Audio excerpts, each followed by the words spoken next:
The Shah's eldest son was born a year after the wedding.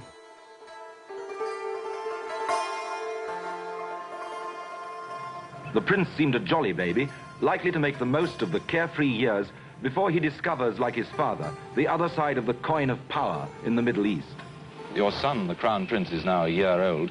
Do you anticipate his assuming a kind of monarchical tradition of your sort, or would he be a different kind of king?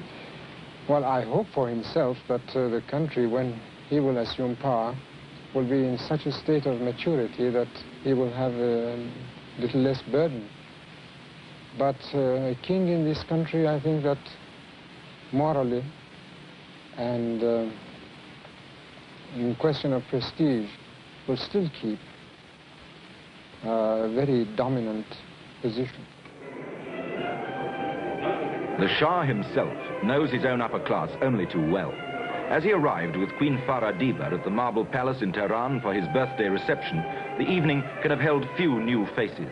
The ranks are pretty tight in the exclusive circle of families which rate invitations. The women are cosmopolitan and amusing. They enjoy gay life and resent the efforts of the Shah and his Prime Minister to limit their foreign expenditure.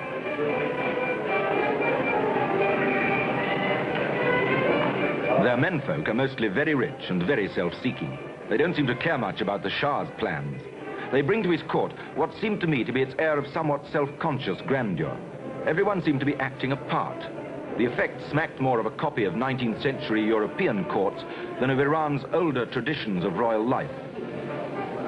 Sometimes I think that if anything happens to me, what will happen to the country? I remember my father one day, told me that he was thinking of creating such a machine that will automatically run the affairs of the country when he goes. I was hurt. I thought that maybe he did not trust in me. But when I assumed power, I saw how right he was. That's why my job and endeavor is also to create a machine that could run really the affairs of the country, at least the ordinary affairs of the country. He had already created his own intelligence agency. After the 1953 coup, the CIA helped him set up SAVAK, the Organization for National Intelligence and Security. To the Shah, the communists and supporters of Mossadegh were his only serious opposition. SAVAK ruthlessly suppressed them through torture and execution. Muhammad Ali Amoui was a member of Iran's Communist Party's military underground network. He was imprisoned after the 1953 coup and spent 24 years in prison. اصلا نمیتونم توضیح بدم که نوع دردش چیه. من فقط اشاره میکنم این فوتبالیستا وقتی که توپ به بیضه‌شون میخوره چه حالتی پیدا میکنن. اصلا قابل مقایسه نیست با اون دردی که یک سفره چرمی هست، بیضه رو میذارن و یواش یواش شروع میکنن به ماساژ دادن. نمیتونه تداوم پیدا کنه، بیهوش میشه آدم. In the early 1960s, the Shah embarked on what he called his White Revolution, an ambitious series of reforms. They included dividing large parcels of land among the peasants and changing Iran's electoral system. The reforms were intended to transform Iran from a feudal society under the guidance of religious leaders into an industrialized country where the mosque had no say. In elaborate ceremonies, the Shah personally handed out the deeds to the farmers. But it was the electoral reforms that set the Shah on a collision course with the country's real power base. On the 9th of October 1962, a high-ranking cleric sent a telegram to the Shah asking him to reverse the changes. In the name of God, the Beneficent, the Merciful, Your Imperial Majesty.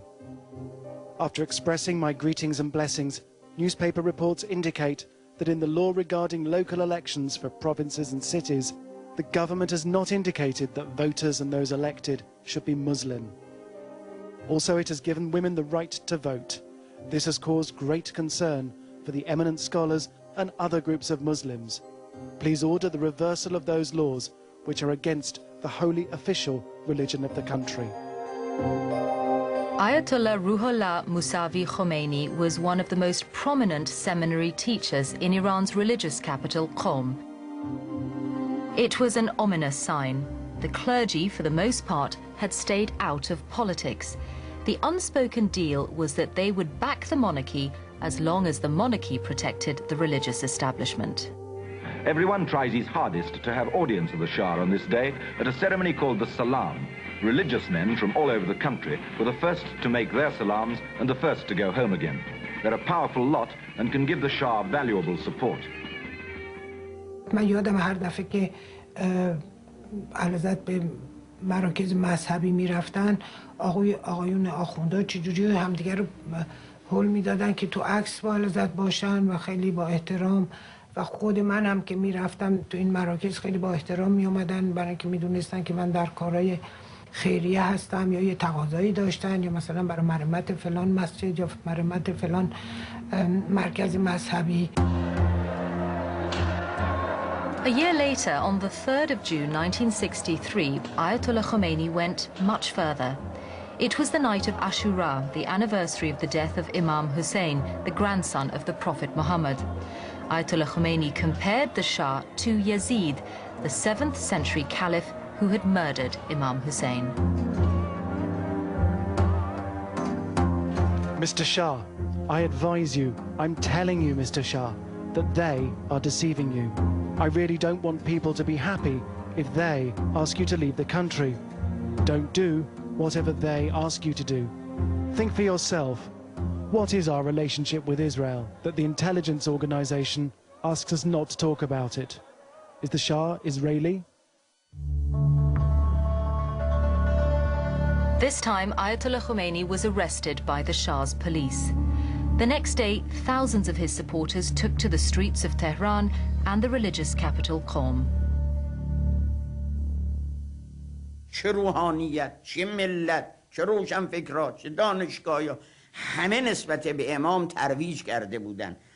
اون ترویج از امام و اون هدایت‌های امام و اون فضیلتی که امام داشت سبب شد مردم خودسرانه بیان، که بعضی از آقایونی که خیلی به مسائل نیستن گفتن حرکت کور بوده. نه خیلی حرکت بینایی بود و همون حرکت بینایی منشأ بسیاری از آثار شد. The Shah was taken aback by the number of non-clerics who joined Ayatollah Khomeini's movement.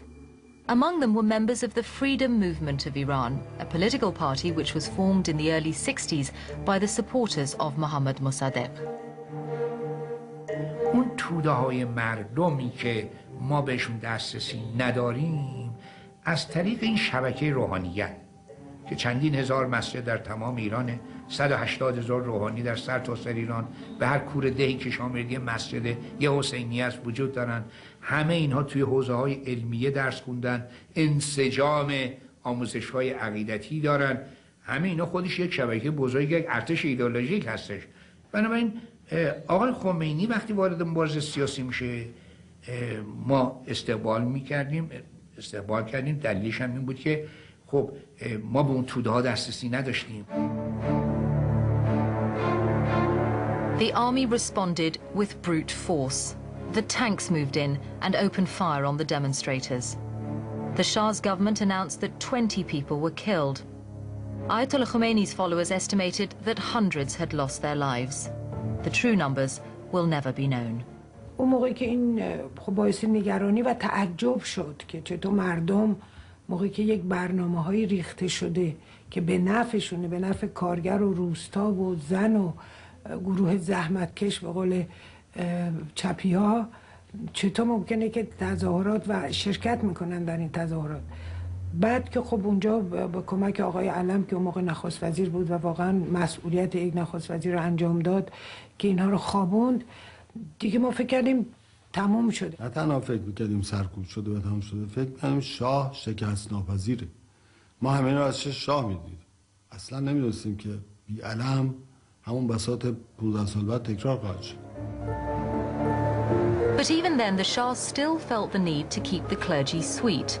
Under pressure from the religious authorities, he released Ayatollah Khomeini in April 1964. Later that year, the Ayatollah released a statement. He condemned the growing number of American military advisors in Iran and a law which gave US soldiers immunity from prosecution by local courts. According to this disgraceful law, if an American military advisor or even his servant harms a prominent Muslim scholar or an Iranian authority or citizen, the police cannot arrest him. But if the dog of an American is insulted, the police have to intervene, and the dog's case has to be presented to the court.